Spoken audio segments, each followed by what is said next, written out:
Alhamdulillah dapat bergabung lagi dalam majelis ilmu.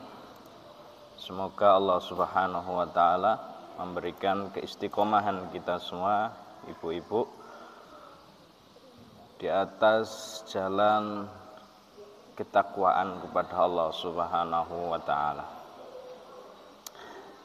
Pada kesempatan kali ini sedikit saja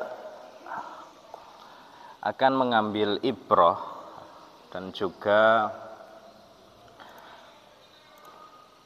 kiat-kiat dalam menjadi atau membentuk satu peradaban umat Islam yang terlahir daripada perempuan, daripada ibu-ibu. Nah, ini kalau di Aisyah itu kan semboyannya apa? Berkemajuan, wanita yang apa? Berkemajuan. Sebenarnya ini maknanya apa? Kan kita belum tahu maknanya. Nah, apa yang disebut dengan perempuan berkemajuan itu apa sebenarnya? Maknanya itu apa? Seperti itu. Karena apakah di zaman sekarang saja yang berkemajuan? Zaman dahulu tidak. Maka yang disebut dengan wanita yang berkemajuan itu, nah, apa dulu berkemajuan itu maknanya? Maknanya adalah memanfaatkan fasilitas zamannya untuk kemaslahatan kaum muslimin. Itu yang disebut dengan berkemajuan. Memanfaatkan fasilitas zamannya untuk kemaslahatan kaum muslimin secara umum. Itu. Tapi dengan catatan di dalam batasan-batasan syariat, tidak menghalalkan segala cara. Dengan catatan memperhatikan batasan-batasan syariat. Coba kita lihatlah contoh wanita berkemajuan di zamannya. Kalau ibu-ibu baca sejarah universitas tertua di dunia, namanya Jami'atul Qarawiyyin, yang ada di kota Fes, Maroko, Al-Maghrib, itu didirikan oleh seorang perempuan yang bernama Fatimah Al-Fihri.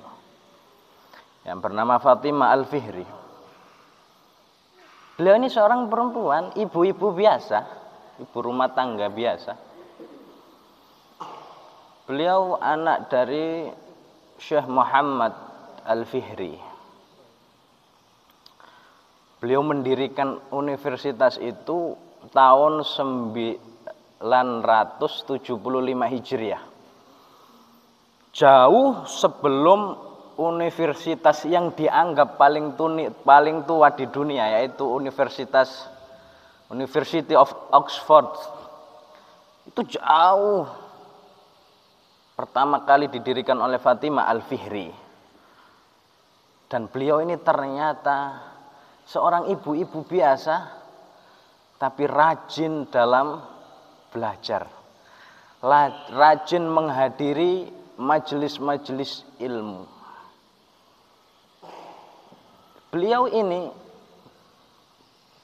mengumpulkan ada kurang lebih 4.000 manuskrip ilmu pengetahuan dari semua bidangnya. Semuanya terkumpul dalam universitas itu. Namanya Universitas Qarawiyyin. Itu ternyata lahir dari situ ulama-ulama besar. Di antaranya yang masyhur adalah Ibnu Khaldun. Luar biasa, ibu-ibu biasa, tapi memiliki kemaslahatan yang besar untuk umat Islam. Lah, ini namanya wanita berkemajuan itu seperti ini. Biasa, ibu-ibu biasa, tidak aneh-aneh, tapi bisa memberikan manfaat besar untuk dunia. Siapa lagi tidak kenal dengan Ummu Ahmad, mamanya Imam Ahmad bin Hambal rahimahullahu ta'ala. Ibu-ibu biasa, tapi apa yang beliau lakukan sehingga bisa nawwarud dunya, bisa menyinari dunia. Kenapa ibunya Imam Ahmad itu bisa menyinari dunia? Lahirlah dari beliau, atas pendidikan beliau, seorang Imam Ahmad bin Hambal. Bagaimana ceritanya? Ternyata sederhana.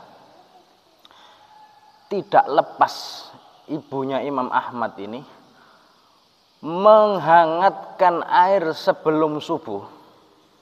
Jadi manasin air. Karena di Baghdad ya, daerah-daerah seperti itu memang kalau lagi musim dingin tuh dingin sekali. 5 derajat sampai pernah kita itu juga sampai 7 sampai 3 derajat. Luar biasa dinginnya. Jadi harus didinginkan air itu. Ibunya Imam Ahmad ini setiap hari mendinginkan air untuk mandi Imam Ahmad, dan kemudian anak kecil itu usia 7 tahun tuh setiap sebelum subuh itu diantarkannya ke masjid. Setiap hari. Itu perjuangannya Imam Ahmad bin Hambal. Kemudian tokoh warisan ayahnya itu kemudian dijual. Untuk siapa? Untuk Imam Ahmad bin Hambal nyari ilmu. Kemudian beliau bahkan bermil-mil mengantarkan Imam Ahmad ini kepada seorang guru untuk diajarinya ilmu. Itu Imam Ahmad. Lah itu yang disebut dengan wanita berkemajuan. Memberikan manfaat dengan didikannya, lahirlah seorang Imam Ahmad bin Hambal. Nah, itu yang disebut wanita berkemajuan. Nah, kemudian kita harusnya mengingat lagi dengan para wanita salaf, para pendahulu kita.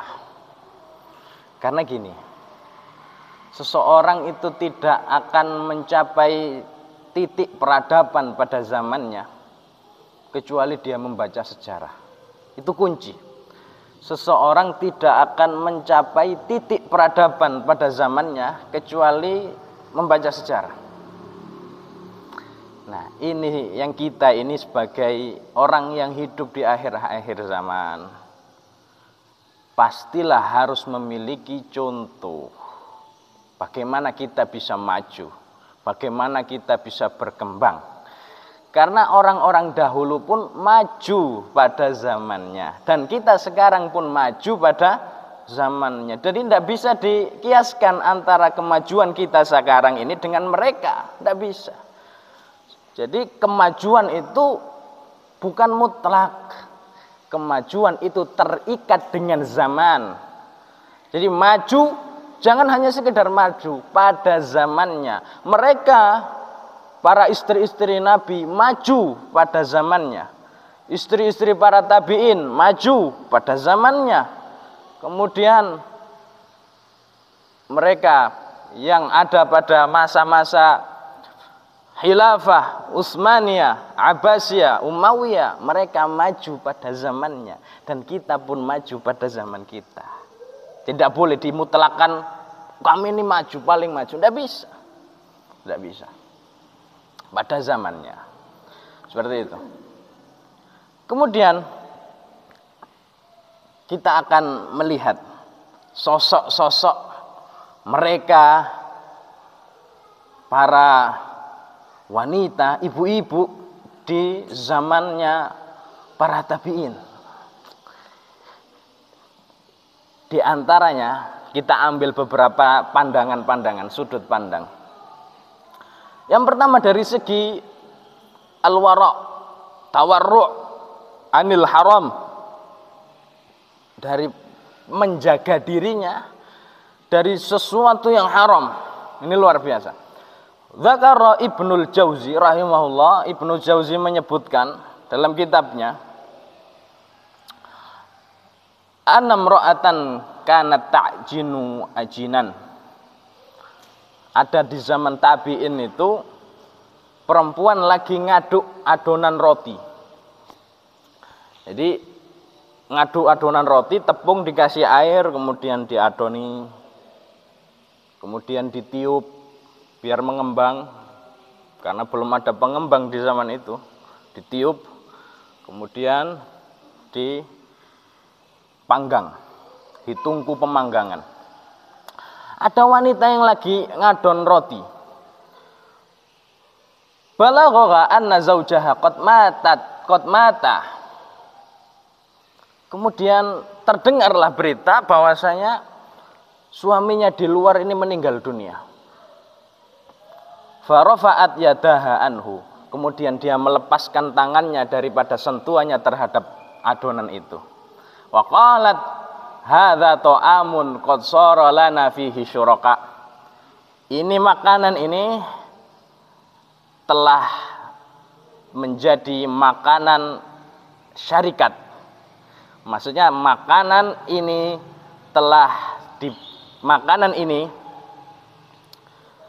adalah makanan yang harus dibagi saham-sahamnya. Paham nggak Bu di sini? Jadi dilepaskannya tadi itu roti itu, dilepaskan, tidak disentuh.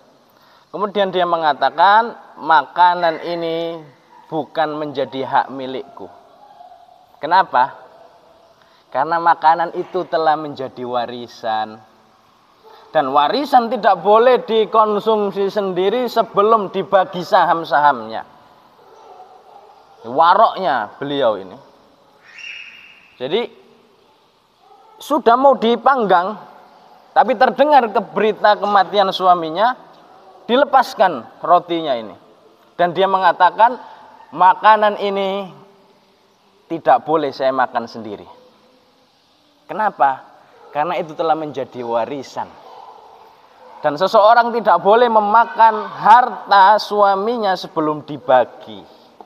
Nah, itu luar biasa warok. Kehati-hatiannya daripada makanan yang haram. Bukan remeh seperti itu. Itu takwa. Itu takwa. Ada cerita lagi. Wa kanatil mar'atu minan nisa'is salaf idza kharaja ar-rajulu min manzilihi. Dahulu orang-orang di zaman tabi'in itu, ibu-ibu di zaman tabi'in itu, idza kharaja ar-rajulu min manzilihi, ketika suaminya keluar dari rumahnya, taqulu lam ra'atahu wabnatahu. Maka anak perempuannya dan juga istrinya itu mengatakan, ini jadi adat di zaman itu. Iyyaka wa kasbul halal, iyyaka wa kasbul haram. Hati-hati, jangan sampai bekerja dan menghasilkan barang yang haram. Fa inna nasbiru alal ju'. Kami ini tahan lapar. Kami tahan lapar. Wa dharar, dan kesusahan, kepayahan kami tahan. Wala nasbiru alan nar, tapi kami tidak akan tahan dengan api neraka. Jadi setiap mau keluar rumahnya, hati-hati, jangan nyari sumber penghasilan yang haram. Kami ini biarkan kami lapar, ya, tapi jangan biarkan kami ini sabar di atas neraka. Ini luar biasa pendidikannya di zaman itu. Nah, zaman sekarang lain, yang penting dapat. Kemudian ini lagi. Wa dzakara al-Hafidz Ibnul Jauzi rahimahullahu. Pernah diceritakan oleh Ibnul Jauzi juga. Imra'atan kanat tasbihu bimisbahin. Ada wanita, ibu-ibu yang dulu itu lampunya pakai minyak, lampu minyak. Menerangi rumahnya dengan penerangan lampu minyak. Faja'a khabaru zaujiha. Datang ternyata berita suaminya meninggal. Fa'atil misbah. Kemudian dia mematikan lampunya. Dimatikan lampunya. Kenapa? Hadza zaitun qad sara lana fihi syuraka. Minyak ini harta suamiku. Dan aku tidak boleh memanfaatkannya sebelum dibagi sebagai warisan. Ini luar biasa mereka ini. Itu kewaraan ibu-ibu di zaman tabi'in, salafus saleh. Nah, itu sebagai contoh.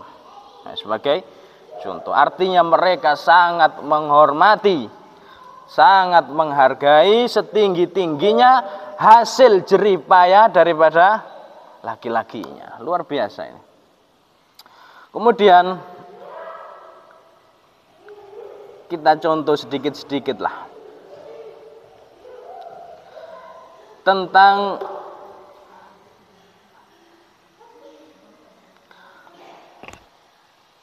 Zainab istri Rasul sallallahu alaihi wasallam. Nah, ini ada faedah ini.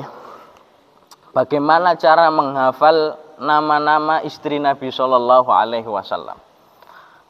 Dikumpulkan dalam kalimat, ini bisa dicatat ini ibu-ibu, untuk menghafal nama-nama istri Nabi sallallahu alaihi wasallam.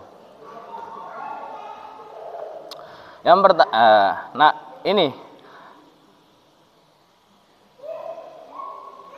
khus ma'al juzur sihah, ditulis khus kha sin mim ain jim zai ra sad ha tak marfutah atau ha.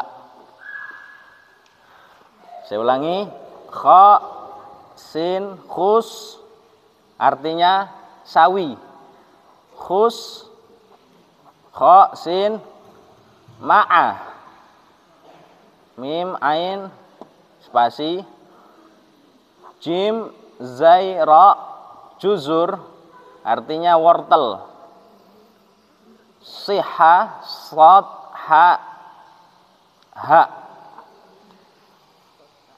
artinya sawi sama wortel sehat.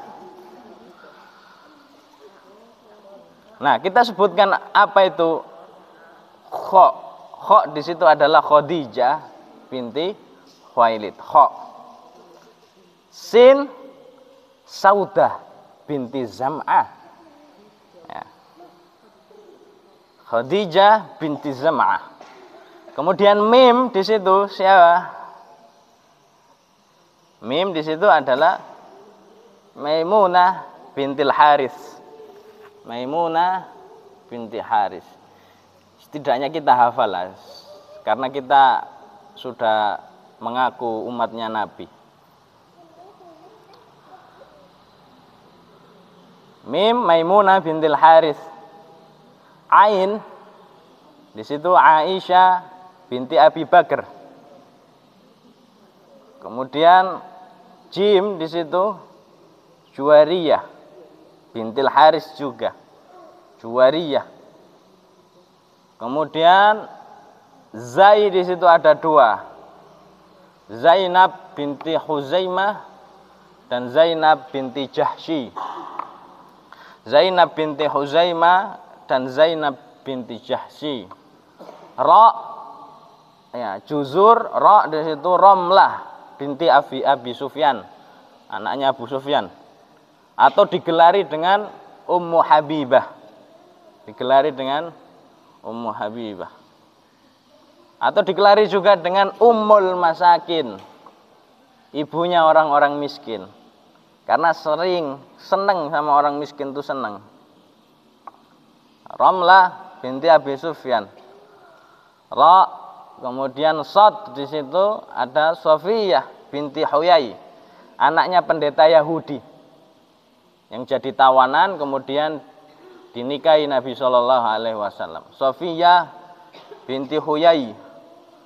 Kemudian ha di situ apa? Hafsah binti Umar, anaknya Umar. Hafsah binti Umar. Kemudian ha yang terakhir Hindun, yang atau disebut yang terkenal namanya dengan siapa? Ummu Salamah. Itu istri-istri Nabi Shallallahu Alaihi Wasallam. Ya, harus dihafal itu.